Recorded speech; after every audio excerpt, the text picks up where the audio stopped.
علماء سے پوچھ لے، آئے جو مشکل پیش کوئی، آؤ علماء سے پوچھ لے۔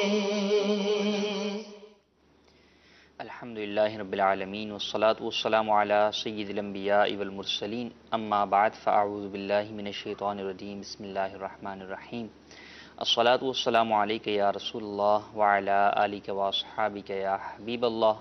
الصلاة والسلام علیک یا نبی اللہ وعلی آلک واصحابک یا نور اللہ۔ مدنی چینل کے ناظرین، دارالفتاح اہل سنت کے براہ راست سلسلے میں ایک مرتبہ پھر آپ کو مرحبا کہتے ہیں، اور دارالفتاح اہل سنت کا بدھ کی صبح کو ہونے والا یہ سلسلہ ہمارا بالخصوص یو ایس اے کینیڈا کے ناظرین کے لیے اور بالعموم پاکستان اور دنیا بھر کے ناظرین کے لیے پیش کیا جاتا ہے۔ ہم اس میں گفتگو کرتے ہیں ایک موضوع کے اوپر، اور پھر اس موضوع پر بھی آپ کی کالز اور میسیجز کو شامل سلسلہ کرتے ہیں، اور موضوع کے علاوہ بھی اگر آپ کوئی شرعی مسئلہ پوچھنا چاہتے ہیں تو آپ ہمیں کال کر سکتے ہیں، میسیج کر سکتے ہیں، انشاءاللہ عز و جل ممکنہ صورت کے اندر آپ کا سوال شامل سلسلہ کیا جائے گا۔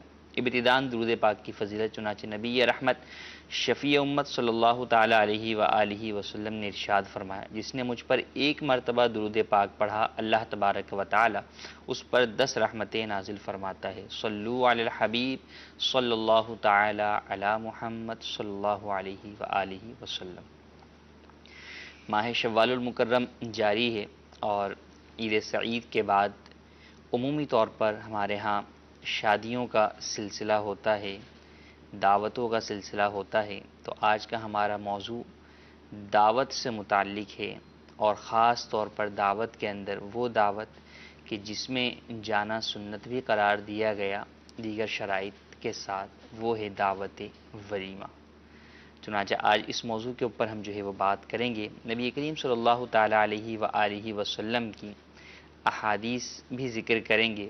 چنانچہ نبی کریم صلی اللہ تعالی علیہ وآلہ وسلم نے ارشاد فرمایا، برا کھانا ولیمے کا کھانا ہے جس میں مالدار لوگ بلائے جاتے ہیں، فقراء چھوڑ دیے جاتے ہیں، اور جس نے دعوت کو ترک کیا یعنی بلا سبب انکار کر دیا، اس نے اللہ و رسول عز و جل کی نافرمانی کی۔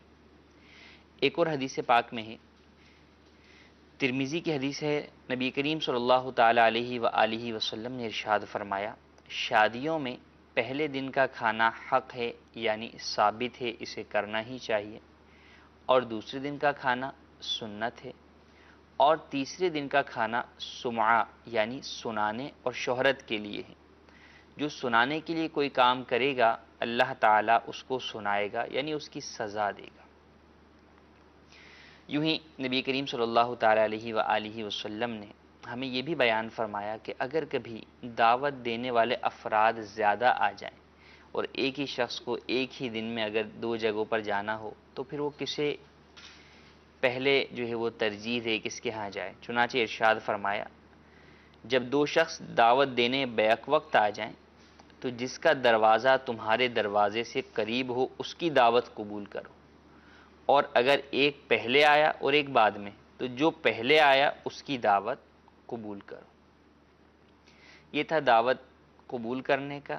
اور دوسری جانب آپ علیہ الصلاۃ والسلام نے مہمان کے اکرام کا بھی ارشاد فرمایا کہ دعوت تو دے دی، لیکن اب دعوت کے بعد جب مہمان آپ کے گھر پر آ جاتا ہے تو آپ کو کیا کرنا چاہیے۔ نبی کریم صلی اللہ تعالی علیہ وآلہ وسلم نے ارشاد فرمایا، صحیح بخاری اور مسلم شریف کی حدیث ہے، فرمایا جو شخص اللہ تبارک و تعالی اور قیامت کے دن پر ایمان رکھتا ہے، وہ مہمان کا اکرام کرے، اس کی عزت کرے، اس کی خاطرداری کرے۔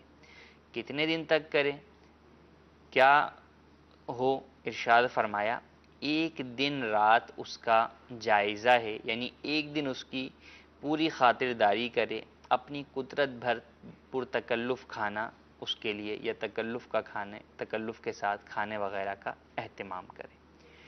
اور فرمایا کہ پھر ضیافت 3 دن ہے، یعنی ایک دن کے بعد پھر جو حاضر ہو گھر میں وہ پیش کر دے۔ اب اگر 3 دن کے بعد بھی مہمان رکتا ہے، اب یہ اس کے لیے جو ہے وہ مہمانداری کرتا ہے، تو پھر یہ صدقہ ہے۔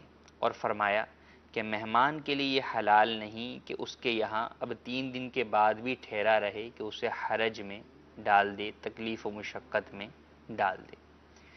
دیکھیے کہ نبی کریم صلی اللہ تعالیٰ علیہ وسلم اور اسلام کی کتنی ہی پیاری تعلیمات ہیں کہ ایک طرف جہاں دعوت قبول کرنے کا درس دیا گیا، وہیں دوسری جانب دعوت دینے والے شخص کو مہمان کے لیے بھی اہتمام کا حکم دیا، اور پھر مہمان کو بھی اس بات کا خیال رکھنے کا حکم دیا گیا کہ وہ کوئی ایسی صورت اختیار نہ کرے، 3 دن سے زیادہ نہ ٹھہرے کہ اب میزبان کے لیے مشقت والا معاملہ پڑ جائے۔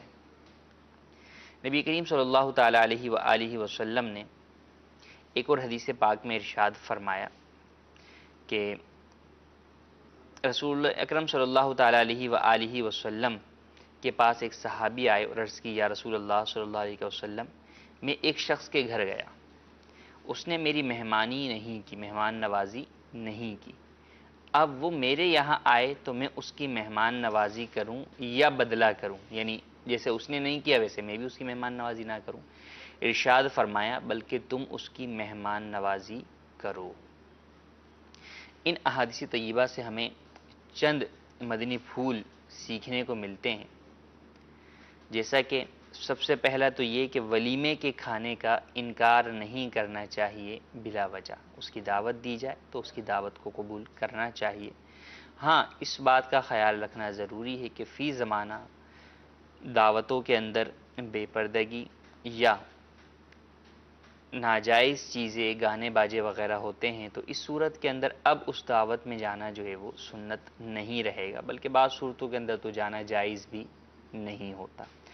جو دعوت یا جو محفل ان چیزوں سے، ناجائز چیزوں سے پاک ہو، یہ اس محفل کی بات ہو رہی ہے، اور اس میں بھی ابتداءً جو فضیلت ہے یا جو سنت کا درجہ ہے وہ دعوت ولیمہ کا ہے۔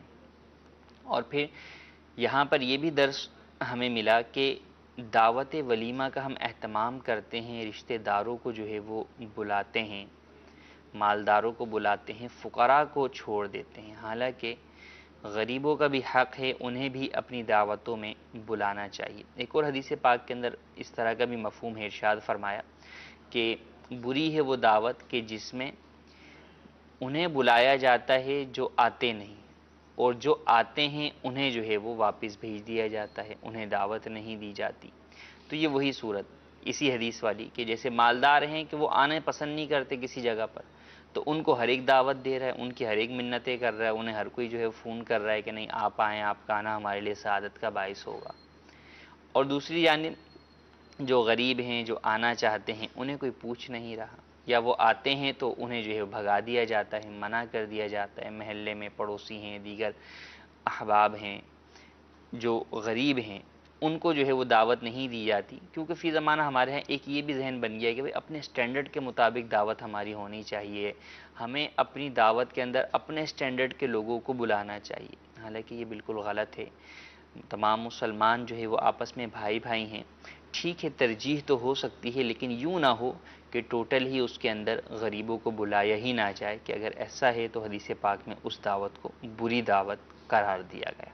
تو ہمیں بھی چاہیے کہ دعوت ولیمہ ہو یا اور دیگر دعوتوں کا اہتمام کرتے ہیں تو امیروں کے ساتھ ساتھ غریبوں کو بھی بلائیں، اسی طریقے سے عام لوگوں کے ساتھ ساتھ نیک لوگوں کو بھی بلائیں، علماء کو بلائیں، صلحاء کو بلائیں، اپنی مسجد کے امام صاحب کو بلائیں، مؤذن صاحب کو بلائیں، تو ان کو بھی دعوت دیں، ان کو بھی مان دیں کہ ان لوگوں کا آنا، ان نیک لوگوں کا آنا آپ کی دعوت میں یہ آپ کے لیے باعث برکت ہوگا۔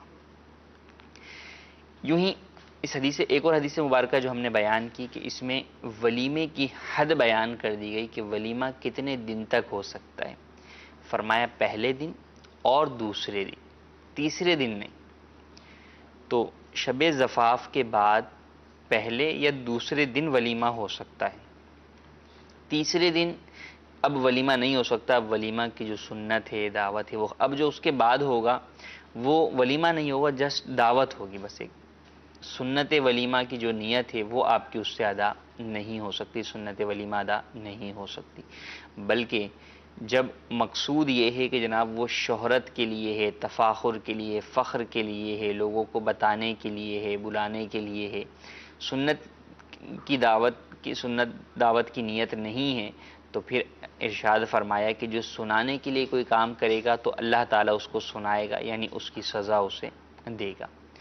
تو ہمیں چاہیے کہ جب ولیمہ کرنا ہی ہے تو فقط رسم و رواج کی بنیاد پر، برادریوں کی بنیاد پر، رشتہ داریوں کی بنیاد پر کرنے کی بجائے کہ ہم اسے بعد میں کر رہے ہوتے ہیں، بلکہ بعض جگہوں پر تو اولاد ہونے کے بعد بھی ولیمے ہو رہے ہوتے ہیں، کوئی اپنے بڑھاپے کے اندر ولیمہ کر رہا ہوتا ہے، کوئی جو ہے وہ سالہ سال کے بعد جو ہے ولیمہ کر رہا ہوتا ہے، حالانکہ ولیمہ فقط 2 دن تک ہے، 2 دن کے بعد پھر وہ سنت ولیمہ نہیں ہے۔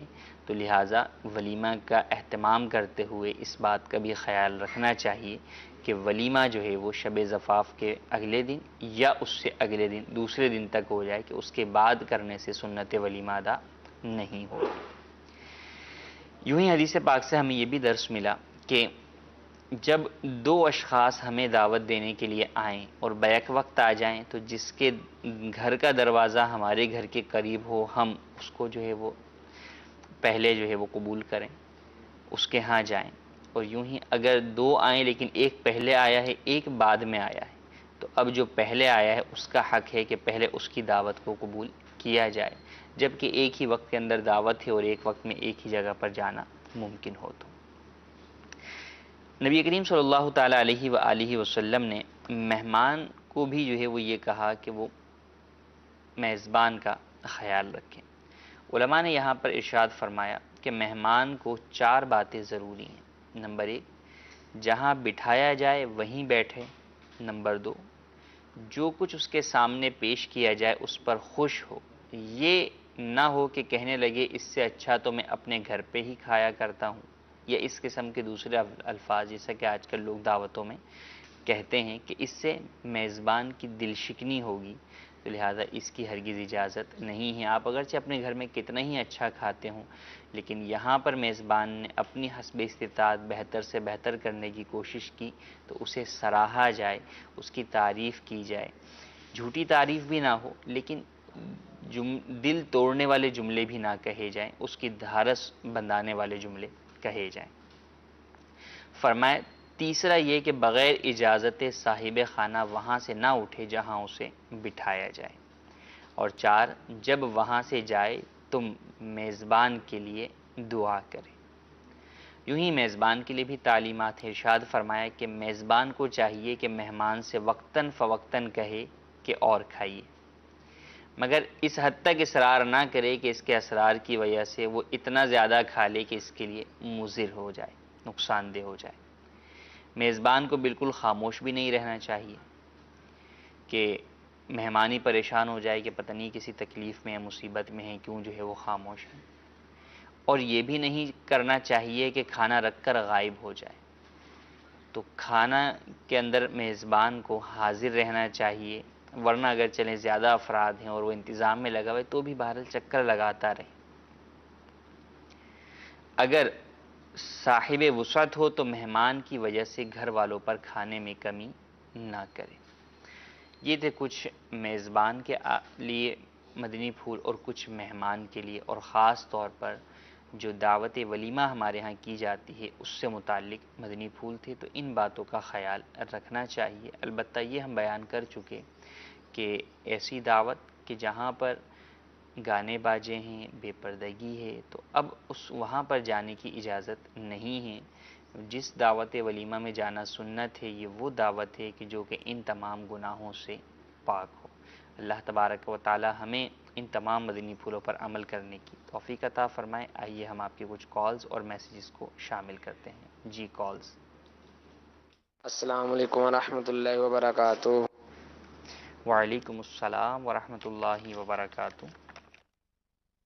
میرا نام محمد عرفان اتاری ہے۔ میرا سوال یہ ہے کہ 2 بھائیوں کے درمیان پیار بڑھانے کے لیے کیا جھوٹ بول سکتے ہیں؟ اگرچہ ان میں پھوٹ نہیں ہے، ویسے ہی دور دور رہتے ہیں، تو کیا جھوٹ بول سکتے ہیں؟ مثلاً جیسے تایا ابو مجھ سے ملے اور میں نے گھر آ کے ابو کو بتایا کہ تایا ابو مجھے ملے اور مجھے عیدی بھی دی، حالانکہ انہوں نے عیدی نہیں دی، تو کیا اس طرح جھوٹ بول سکتے ہیں؟ اور تو یہاں توریہ کا کیا حکم ہے؟ مثلا میں کہوں کہ ابو پوچھیں کہ عیدی دی ہے اور میں کہوں دی ہے اور انہوں نے ابھی نہیں دی، پچھلے سال دی تھی، تو میں مراد لوں پچھلے سال دی تھی، تو کیا توریہ کر سکتے ہیں پیار بڑھانے کے لیے دو بھائیوں کے درمیان؟ جی مزید کال۔ میں ہند کے صوبہ مہاراشٹر کے سیلور سے نظام رضوی بول رہا ہوں۔ میرا مفتی صاحب کی بارگاہ میں یہ سوال ہے کہ جو واشنگ مشین خود پانی لیتی ہے اور 3-4 مرتبہ پانی لیتی ہے اور 3-4 مرتبہ کپڑے نچوڑتی بھی ہے، تو کیا پاک کپڑے ڈالنے سے کیا وہ پاک ہو جائیں گے؟ جواب عنایت فرمائیں، جزاک اللہ خیر۔ جی مزید کال۔ جی حضور، میرا سوال ہے کہ صدقے کے پیسے لیے تھے نا میں نے، اور نفلی صدقات وغیرہ، وہ میں نے دکان میں رکھے تھے نا، دکان سے لہذا کسی نے اٹھا لیے ہیں، اس بارے میں سوال پتہ کرنا تھا۔ جی پہلا سوال یہ کہ پیار بڑھانے کے لیے، محبت بڑھانے کے لیے جھوٹ بول سکتے ہیں یا نہیں؟ صلح کروانے کے لیے جھوٹ بولنے کی اجازت ہے، لیکن یہ ایک جرنل جو ہے وہ اصول ہے۔ کس جگہ پر جھوٹ کے بغیر کام نہیں چل سکتا، یہ جانچنا یہ ایک عام آدمی کے لیے مشکل ہوتا ہے، کیونکہ بہرحال وہ سہولت پسندی کی طرف جاتا ہے، آسانی کی طرف جاتا ہے کہ بھئی جھوٹ میں آسانی ہے، اس چیز کو اختیار کر لیا ہے۔ حالانکہ اس کا دوسرا متبادل بھی موجود ہے کہ اگر وہ اس چیز کی طرف دھیان دے، سوچے، تو بہت جو ہے وہ حل جو ہے وہ سچ کے اندر بھی موجود ہوتے ہیں۔ تو جو کام سچ کے ذریعے سے ہو سکتا ہے تو اس میں پھر جھوٹ کی اجازت نہیں ہے۔ جو صورت جیسے سوال میں انہوں نے بیان کی، تو یہاں پر عیدی والا معاملہ ایسا نہیں ہے کہ اس کے لیے جو ہے وہ جھوٹ بولنا ہی جو ہے وہ ضروری ہو اس کے بغیر۔ یعنی اگر آپس میں جو ہے وہ میل جول نہیں تھا اور جناب تایا ابو ملے ہیں اور وہ بچے کے ساتھ انہوں نے جو ہے وہ شفقت محبت کی ہے، پیار دیا ہے، تو یہ چیز ہی محبت بڑھانے کے لیے کافی ہے۔ تو یہی بیان کر دیا جائے کہ بھئی تایا ابو ملے تھے اور جو ہے وہ بہت اچھے طریقے سے ملے، انہوں نے شفقت بھی کی، محبت بھی کی، تو اس طرح کے الفاظ جو ہے وہ کہہ دیے جائیں تو یہ بھی میرے خیال سے کافی ہے۔ عیدی کا تذکرہ کرنا جو ہے وہ ضروری نہیں ہے۔ اور جو توریہ کی بات کی، تو توریہ بھی بلا حاجت شرعیہ جائز نہیں ہے، تو بلا حاجت شرعی اگر توریہ بھی کریں گے تو ناجائز اور گناہ ہوگا، گناہ گار ٹھہریں گے، لہٰذا اس بات کا خیال رکھنا بے حد ضروری ہے۔ دوسرا سوال ہمارا کہ آٹومیٹک واشنگ مشین میں کپڑے دھوئے گئے ناپاک کپڑے تو کیا وہ پاک ہو جائیں گے؟ آٹومیٹک واشنگ مشین کے اندر بھی مختلف جو ہے وہ فنکشنز ہوتے ہیں جن کو آپ اختیار کرتے ہوئے کپڑے جو ہے وہ واش کرتے ہیں۔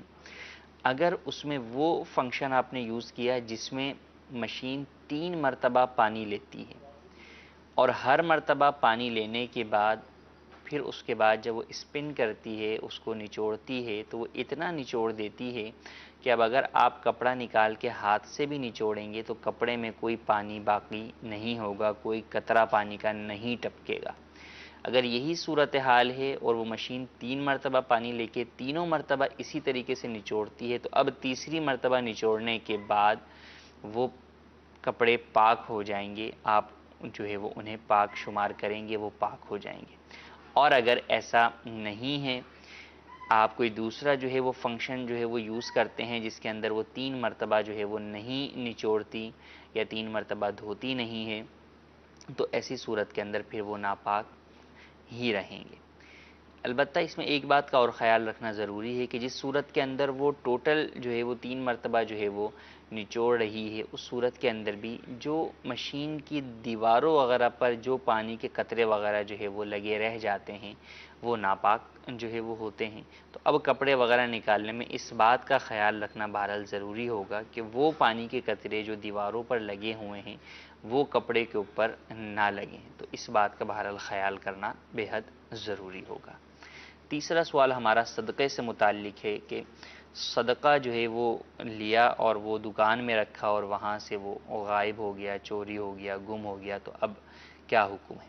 اگر آپ کا اپنا ذاتی صدقہ تھا تو ایسی صورت میں اس پہ تاوان تو نہیں ہے، ہاں یہ کہ صدقے کا ثواب نہیں ملا، کیونکہ صدقہ اپنے محل کو پہنچتا تو ادا ہوتا، اس سے پہلے چوری ہو گیا، گم ہو گیا، تو صدقے کا ثواب نہیں ملا، ہاں آپ کو اپنی نیت کا ضرور ثواب ملا۔ پھر اگر صدقہ نافلہ ہے تو دوبارہ دینا چاہیں تو دے دیں، نہ بھی دیں گے تو کوئی آپ پر گناہ نہیں ہے، کوئی لازم نہیں ہے۔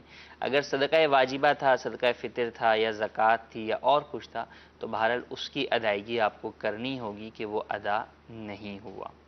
اور اگر کسی اور شخص کا صدقہ تھا، آپ کا اپنا مال نہیں تھا، کسی اور نے آپ کو دیا تھا کہ بھئی یہ صدقہ دعوت اسلامی تک پہنچا دیجیے گا، مسجد تک پہنچا دیجیے گا، اور وہ گم ہو گیا، تو اب بہرحال آپ کو اسے بتانا پڑے گا جس کا وہ صدقہ ہے۔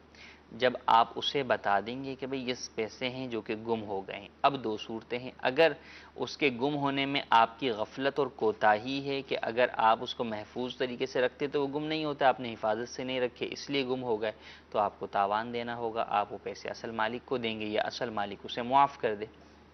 اور اگر آپ کی غفلت اور کوتاہی نہیں ہے تو پھر آپ پر تاوان تو نہیں ہوگا، لیکن بہرحال اس شخص کو بتانا ہوگا۔ اب وہ اس کے لیے بھی وہی حکم ہے کہ صدقہ نافلہ ہے تو اس پر دینا دوبارہ لازم نہیں ہے، لیکن اگر صدقہ واجبہ ہے تو پھر بہرحال اسے بتا دیا جائے گا اور وہ پھر اسے آگے صدقہ ادا کرے گا۔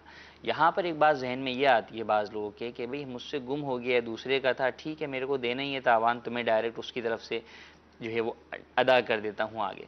اب جب گم ہونے کے بعد آپ یوں آگے ادا کر دیں گے تو اب صدقہ ادا نہیں ہوگا، کیونکہ اب اس کی اجازت ضروری ہے کہ اب وہ در حقیقت صدقہ نہیں، اب تاوان ہو گیا، تو آپ اولاً اسے ادا کریں گے یا اس سے اجازت لیں گے کہ یار جو آپ کے پیسے تھے وہ جو ہے وہ گم ہو گئے ہیں، اب میں ان پیسوں کو ادا کروں گا آپ کی طرف سے، آپ اجازت دے دیں تاکہ میں اپنے مال سے آپ کا وہ پیسے ادا کر دوں۔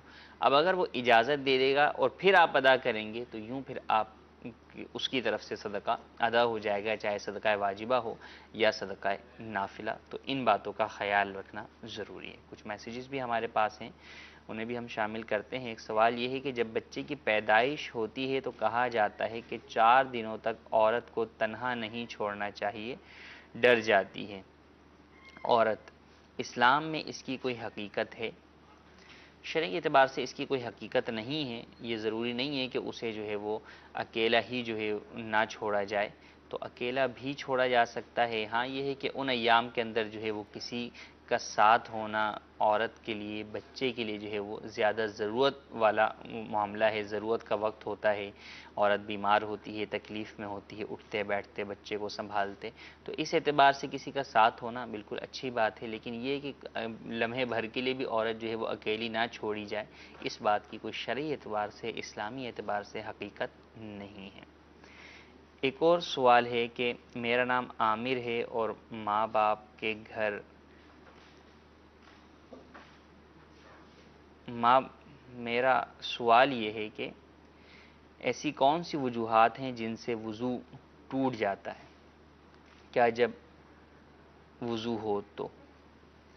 وضو ٹوٹنے کی بہت ساری وجوہات ہیں جن کو نواقض وضو کہا جاتا ہے، جیسے خون نکل کر بہہ جانا اور اتنی اس جگہ پر بہنا کہ جس جگہ کا وضو کے اندر جو ہے وہ وضو یا غسل میں دھونا ضروری ہے، یوں ہی پاخانہ، پیشاب وغیرہ، یہ تمام چیزیں وضو توڑ دیتی ہیں۔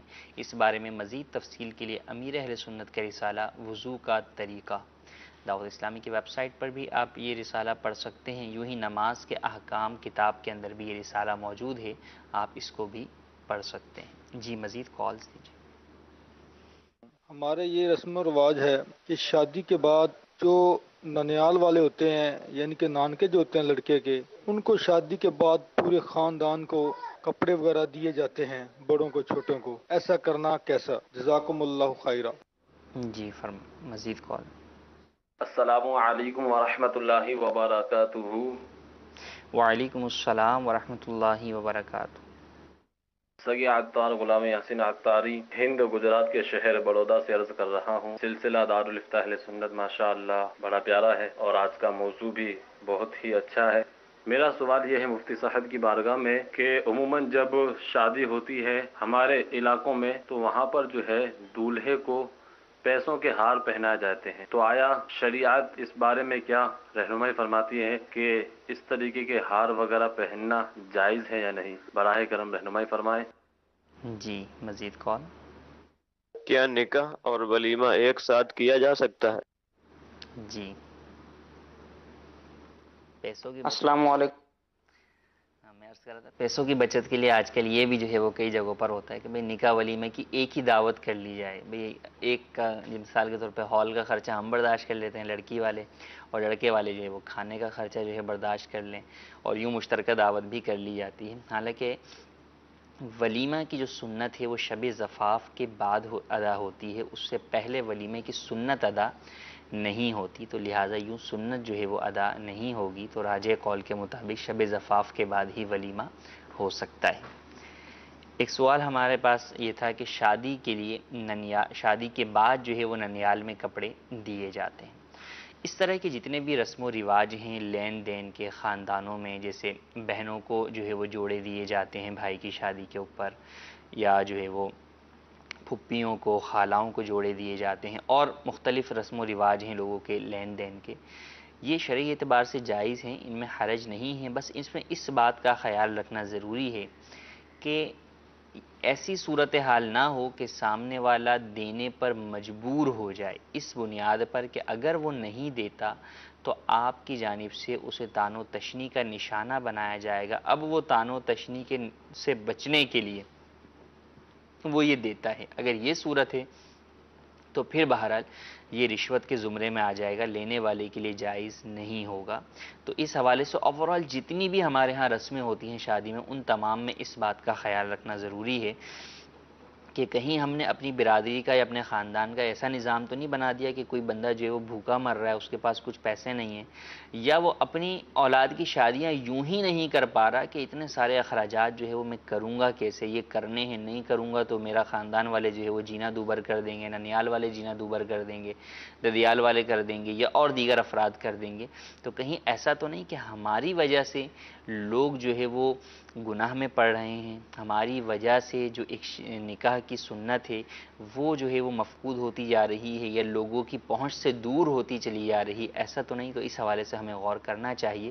اور جہاں پر آپ کو یہ لگتا ہے کہ ہاں ہمارے خاندان میں ایسا ہے کہ یہاں پر جو یہ لین دین کا رواج ہے یہ اسی صورت کا ہے کہ اگر یہ نہ دیا جائے تو یہ مجبوراً دینا پڑ رہا ہے اسے، ورنہ جو ہے وہ یہ دینے والا جو ہے وہ نہیں تھا. تو اب اگرچہ پورا خاندان لے رہا ہو، اب آپ بھی ننیال کے اندر آ گئے، چونکہ بقیہ سب کو ملا ہے تو لہٰذا وہ شخص آپ کو بھی دے رہا ہے، لیکن آپ کو پتہ ہے کہ یہ مجھے جس اعتبار سے دیا جا رہا ہے یہ میرے لیے رشوت ہی بن رہا ہے، تو بہرحال آپ کے لیے لینا جائز نہیں ہوگا. آپ حسن انداز کے اندر اسے سمجھا کر بجھا کر اسے جو ہے وہ واپس کر دیں. آپ ایسا مال ہرگز نہ لیں، چاہے دیگر افراد کو برا لگے یا نہ لگے، لیکن بہرحال آپ حرام مال سے اجتناب ہی کریں. تو اس بات کا خاص طور پر خیال رکھیں. دوسرا سوال ہمارا تھا کہ پیسوں کے ہار پہنائے جاتے ہیں تو یہ کیسا ہے؟ تو پیسوں کے ہار پہنانے میں بھی حرج نہیں ہے، پیسوں کے ہار بھی پہنائے جا سکتے ہیں، اس میں شرعاً حرج نہیں. یوں ہی پھولوں کے ہار ہونا ہی ضروری نہیں ہے، اگر آرٹیفیشل جو ہے وہ ہار پلاسٹک وغیرہ کے بنے ہوئے ہیں وہ پہنائے گئے تو اس میں بھی حرج نہیں ہے. جی مزید کال.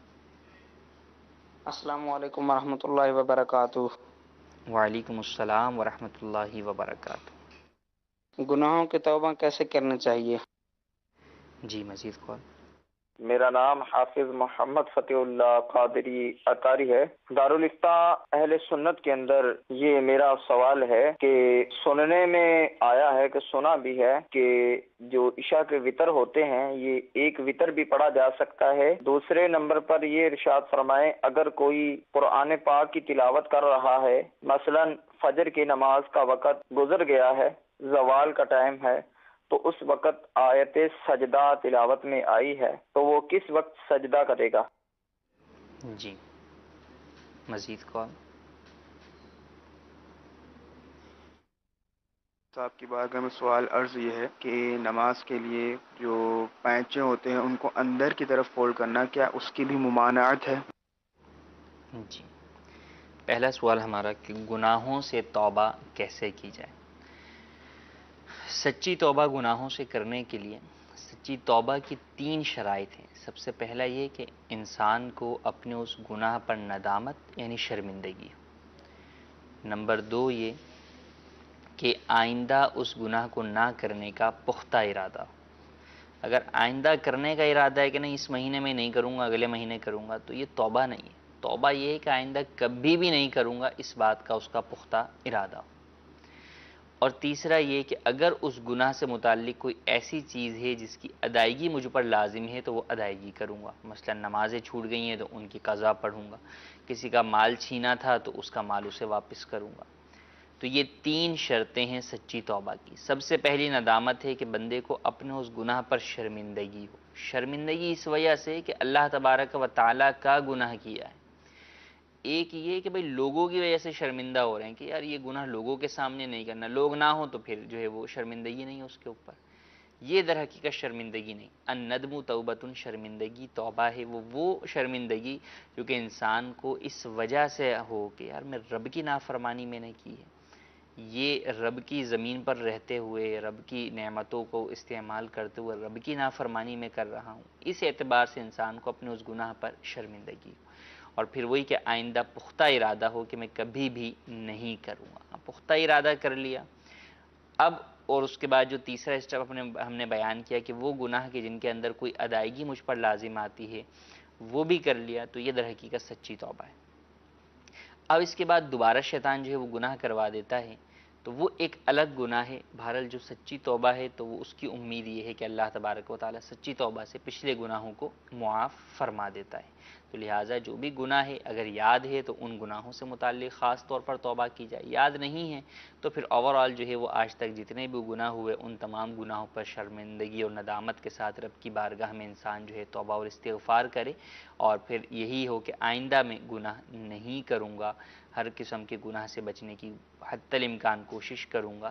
تو یوں جو ہے وہ نیت کے ساتھ, اور جن چیزوں کے بارے میں ظن غالب کے ذریعے سے ادائیگی کا معاملہ بنتا ہے اس کی ادائیگی کی بھی کوشش کی نیت کرے اور وہ ادائیگی شروع کر دے. تو یہ سچی توبہ ہے کہ سچی توبہ اللہ تبارک و تعالیٰ نے وہ نفیس شے بنائی ہے کہ ہر گناہ کو جو ہے وہ دھو ڈالتی ہے. کہ التائب من الذنب کمن لا ذنب لہ, کہ گناہوں سے توبہ کرنے والا ایسا ہے کہ گویا اس نے گناہ کیا ہی نہیں. دوسرا سوال ہمارا تھا کہ عشاء میں جو وطر پڑھی جاتی ہے کہ یہ ایک وطر بھی پڑھی جاتی ہے, ایک رکعت بھی؟ فقہ حنفی کے اندر 3 رکعت وطر ہے اور تینوں رکعت میں سلام درمیان میں نہیں ہے. تیسری رکعت پر آخر میں ہی سلام ہے, دوسری پر قعدہ ہے لیکن قعدہ کر کے کھڑے ہو جائیں گے اور پھر تیسری پڑھیں گے, دوسری پر قعدے کی اجازت نہیں ہے. البتہ دیگر بعض جو ہے وہ فقوں کے اندر, شوافع کے اندر یہ ایک رکعت بھی پڑھی جاتی ہے. اگر امام جو ہے وہ شافعی ہے اور وہ یوں وطر پڑھاتا ہے کہ دوسری پر سلام پھیرتا ہے تو اب حنفی مقتدی کو اس کے پیچھے وطر پڑھنے کی اجازت نہیں ہے. انہی کا ایک سوال کا جز تھا کہ قرآن کریم کی تلاوت کر رہے ہیں, مکروہ وقت آ گیا, تو اب اس دوران اگر سجدہ تلاوت آ جائے تو اب کیا کریں؟ تو سجدہ تلاوت مکروہ وقت کے اندر تو کرنے کی اجازت نہیں ہے, بلکہ تلاوت قرآن کریم کرنا بھی مکروہ وقت میں منع ہے کہ جب مکروہ وقت شروع ہو جائے تو اس سے پہلے ہی تلاوت موقوف کر دی جائے. تلاوت قرآن کریم نہ کرنا اس وقت میں بہتر ہے, منع ہے. اب اس وقت میں ذکر و اذکار تسبیحات میں مصروف ہو جائے تو اکثر لوگ جو ہے وہ جب نماز فجر کے بعد تلاوت کرتے ہیں تو اس طرف دھیان نہیں ہوتا کہ مکروہ وقت بھی جو ہے وہ آگے آ رہا ہے, تو ٹائم کو نوٹ کر لیں, طلوع آفتاب سے پہلے تلاوت کو جو ہے وہ مکمل کر لیں, ورنہ اگر مکمل نہیں بھی ہوئی تو آپ جو ہے وہ رک جائیں. طلوع آفتاب کے 20 منٹ بعد تک آپ ذکر و اذکار تسبیحات میں مصروف رہیں, اور پھر جب یہ 20 منٹ مکروہ وقت گزر جائے اب آپ اشراق چاش پڑھ لیں اور اس کے بعد پھر اپنی تلاوت کو مکمل کیجئے. تو اس بات کا خیال رکھیے. جی مزید کال دیجیے. ہند گجرات جامنہ گھر سے محمد ساجد اتاری رس کر رہا ہوں. ماشاء اللہ سلسلہ دارالفتاء اہل سنت جاری و ساری ہے. مفتی صاحب کی بارگاہ میں عرض ہے کہ اگر کوئی شخص اپنی مونچھوں کو اوپر چڑھاتا ہے تو اس کا یہ اوپر چڑھانا درست ہے؟ مونچھوں کو اوپر چڑھانے میں تو حرج نہیں ہے, ہاں غرور و تکبر کی نیت نہ ہو تو. ہاں داڑھی کو اوپر چڑھانا, اوپر چڑھانے سے مراد یہ کہ داڑھی کو جو ہے وہ یوں کر کے دبانا, یہ منع ہے. کہ داڑھی جو ہے وہ ایک مٹھی رکھنا واجب ہے تو اب اس کو ظاہر کیا جائے گا, نہ یہ کہ اس کو دبا کے چھوٹا کیا جائے گا. اور یوں دبانا جو ہے وہ دوسروں کے لیے جو ہے وہ باعث خود اپنے لیے محل تہمت بھی ہے کہ لوگ اس کے اوپر جو بدگمانی کریں گے کہ ایک مٹھی اس کی داڑھی نہیں ہے. تو باقی مونچھوں کو تاؤ دے کر جو بعض لوگ اوپر کرتے ہیں تو اس میں اگر فخر و غرور کی نیت نہیں ہے تو اس میں حرج نہیں ہے. البتہ مونچھیں اتنی بڑی رکھنا یہ سنت نہیں ہے، مونچھوں میں پست رکھنے کا حکم آیا. تو اب جو تاؤ والے افراد ہیں تو جو تاؤ دیتے ہیں تو وہ بڑے بال ہی مونچھوں کے ہوتے ہیں، اگرچہ اسے ناجائز نہیں کہیں گے لیکن سنت یہ ہے کہ مونچھیں پست رکھی جائیں، کہ حدیث میں بھی فرمایا گیا کہ مونچھوں کو پست کرو اور داڑھیوں کو معافی دو، یعنی داڑھیوں کو بڑھنے دو. کچھ میسیجز بھی ہمارے پاس اور ہیں. ایک سوال یہ ہے کہ ولیمہ کا سنت طریقہ کیا ہے، ولیمہ پہلے کرنا چاہیے یا بعد میں؟ دیکھیں ولیمے کا جیسے ہم نے بیان کیا کہ ولیمہ شب زفاف کے بعد ہی ہوگا اور فقط اس کے بعد 1 دن یا 2 دن تک ہو سکتا ہے، اس کے بعد مزید آگے نہیں ہو سکتا. ایک سوال یہ ہمارے پاس یہ ہے کہ وطر کی رکعت بیٹھ کر ادا کرنی چاہیے یا کھڑے ہو کر ادا کرنی چاہیے؟ وطر واجب ہے اور وطر واجب کے اندر قیام بھی فرض ہے، لہٰذا بلا عذر شرعی وطر بیٹھ کر پڑھنے کی اجازت نہیں ہے. اگر بیٹھ کر پڑھیں گے تو وطر ادا نہیں ہوں گے، لہٰذا ان کو کھڑے ہو کر ہی پڑھنا ضروری ہے. ایک سوال ہمارے پاس یہ ہے کہ بیمہ پالیسی کروانا جائز ہے یا ناجائز؟ بیمہ پالیسی جائز نہیں ہے کیونکہ یہ انشورنس سود اور جوئے پر مشتمل ہوتی ہے. لائف انشورنس کے اندر جو ہے وہ سود ملتا ہے، جبکہ جنرل انشورنس کے اندر جوئے کا پہلو ہوتا ہے کہ اگر مقررہ مدت کے اندر آپ کو کوئی لاس نہیں ہوا، نقصان نہیں ہوا تو آپ کے پیسے ڈوب جائیں گے، اور اگر آپ کا لاس ہو گیا تو ہو سکتا ہے کہ آپ نے بھروائے جو ہے وہ 2000 ہوں اور آپ لاس کے عوض جو ہے وہ 2 لاکھ روپے وصول کر لیں.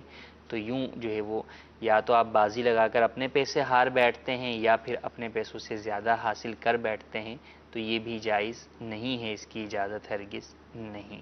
جی مزید کال. یہ عرض کرنی ہے کہ ولیمے کا جو پروگرام ہے اس پہ انکار نہیں کرنا چاہیے، اور جہاں ہمارے ہاں تو ولیمے کے نا پیسے لیتے ہیں تقریباً 1000 روپے یا 700-800 روپے. غریب نہیں کر سکتے اتنا، تو اس کے لیے کیا حکم ہے؟ یہ میرے خیال سے جو لین دین ہوتا ہے آپس میں، نیوتا وغیرہ ہوتا ہے، اس چیز کو بیان کر رہے ہیں کہ بعض برادریوں میں یہ ہوتا ہے کہ بھئی جو آئے گا تو وہ اتنے پیسے دے گا، اس کے جو ہے وہ پیسے باقاعدہ کاؤنٹ جو ہے وہ کیے جاتے ہیں، رجسٹر لے کر لوگ جو ہے وہ بیٹھتے ہیں. تو یہ تو ایک وہ لین دین ہے کہ آپ نے کسی کی شادی میں دیا تھا، اب وہ اس کی ادائیگی کر رہے ہیں بطور قرض، گویا کہ آپ پر پہلے قرض چڑھا ہوا تھا، اب آپ اس قرض کی ادائیگی کر رہے ہیں. تو یہ صورت ہے. لیکن اس کے علاوہ جن سے آپ کا اس طرح کا لین دین ہی نہیں ہے، غریب ہیں، دیگر افراد ہیں، تو آپ انہیں تو بہرحال شادی کے اندر بلائیں گے، تو وہاں پر اس نیت سے تھوڑی بلائیں گے کہ ان سے آپ نے پیسے جو ہے وصول کرنے ہیں، بلکہ انہیں دعوت کی اچھی نیت کے ساتھ بلائیں گے کہ ان کے آنے کی وجہ سے خیر و برکت نازل ہوگی.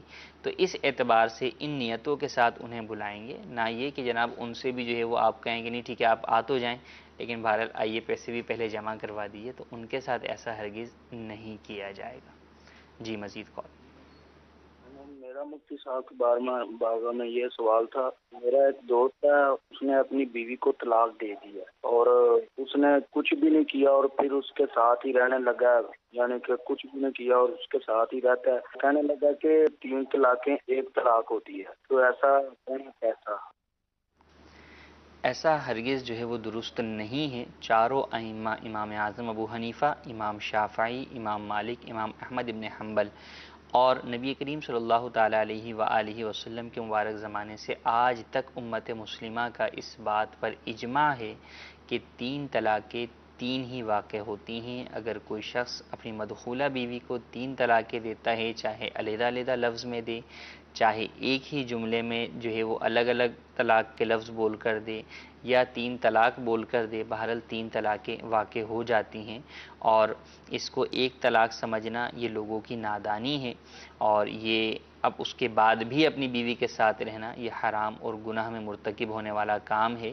اس کے اوپر علماء کی کئی کتابیں موجود ہیں جس کو جو ہے پڑھ سکتے ہیں، دارالفتہ اہل سنت سے تفصیلی فتاوی بھی حاصل کر سکتے ہیں۔ اور یہ تو ایسی کامن سی بات ہے کہ ہر مسلمان کو معلوم ہے کہ یار 3 طلاقوں کے بعد معاملہ ختم ہو جاتا ہے۔ اب بھی کوئی بے وقوف اگر یہ بات لے کر بیٹھا رہے کہ نہیں جناب 3 ایک ساتھ دینے سے 3 نہیں ہوتی، تو اب اس کو یہی سمجھایا جا سکتا ہے کہ 3 تھپڑ ایک ساتھ مار دیے جائیں، بولے ایک ساتھ ہی مارے تھے ایک ہی تھپڑ شمار ہوگا، تو اسے بھی پتہ چلے گا کہ 3 تھپڑ ہی ہوتے ہیں، چاہے وہ ایک ساتھ مارے جائیں یا تھوڑے وقفے سے مارے جائیں۔ تو بہرحال ایسا نہیں ہے کہ 3 طلاقیں یوں ایک ہی ہوتی ہیں، 3 طلاقیں 3 ہی واقع ہوں گی۔ اب ہاں اس بات کا جو ہے وہ خاندان والوں پر ضروری ہے کہ اگر کوئی شخص اس طرح اپنی جو ہے وہ بات کے اوپر بلا وجہ اڑا ہوا ہے تو بہرحال اس شخص سے بائیکاٹ کیا جائے کہ وہ اب گناہ کے اندر جو ہے وہ مبتلا ہے، تو اس شخص سے لین دین تعلقات سارے ختم کیے جائیں تاکہ وہ اپنی اس روش سے باز آئے۔ یوں ہی اب جو بعض لوگ انہیں جدا کر سکتے ہیں، ان کو علیحدہ کر سکتے ہیں، ان کے خاندان والوں پر پریشر ڈال کر، انہیں سمجھا کر، بتا کر، آیات اور احادیث بتا کر علماء کے پاس لے کر آ جائیں، دارالفتہ اہل سنت میں لے کر آ جائیں، تو انہیں سمجھا کر انہیں اس گناہ سے جو ہے وہ روکا جائے تاکہ خود ان کے لیے اور ان کی آئندہ نسلوں کے لیے یہ گناہ جو ہے وہ کا سلسلہ جاری نہ رہے۔ تو اللہ تبارک و تعالی سے دعا بھی ہے کہ اللہ تبارک و تعالی انہیں ہدایت بھی عطا فرمائے، اور ہم نے آج جو مسائل سیکھے انہیں یاد رکھنے، ان پر عمل کرنے، انہیں دوسروں تک پہنچانے کی سعادت نصیب فرمائے۔ آمین بجاہ النبی الامین۔ صلو علی الحبیب صلی اللہ تعالی علی محمد صلی اللہ علیہ وسلم۔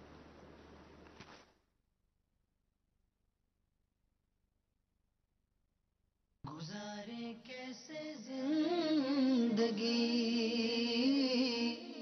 آؤ علماء سے پوچھ لیں، آئے جو مشکل پیش کوئی، آؤ علماء سے پوچھ لیں۔ کسی کا نام